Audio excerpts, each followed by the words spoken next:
My name is Martha Peace Bua, and I am the Executive Director for MindLeaps Uganda.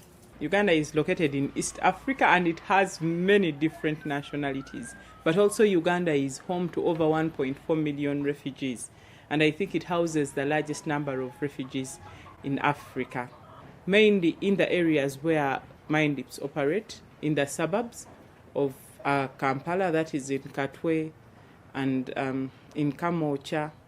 There is a lot of underlying issues that force the children often to flee their homes or go to the streets.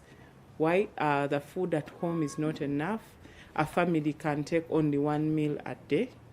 And not only that, school fees is also difficult to raise because as a result of COVID, many of the parents lost their jobs, but also the economy is not doing great lately, which means that they cannot now earn enough to sustain both their families and also pay school fees.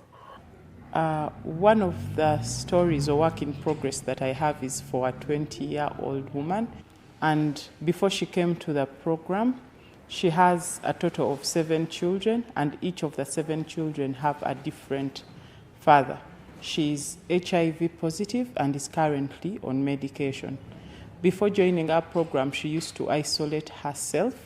And one of the things that her child raised during our dance program in MindLeaps is that her mother was suicidal and did not want to talk to anyone. When we enrolled her for the business training at SASCO,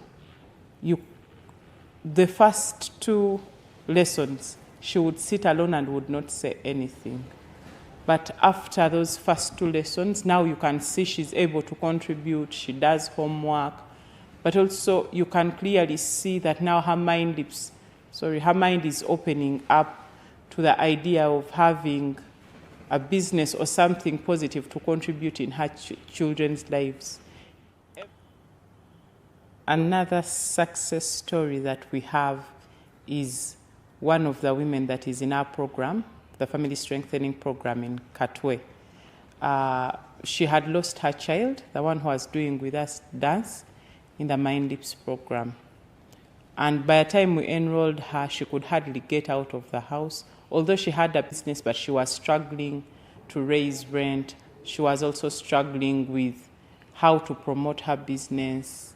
She was just in a space where she didn't feel comfortable interacting with anyone because of the grief.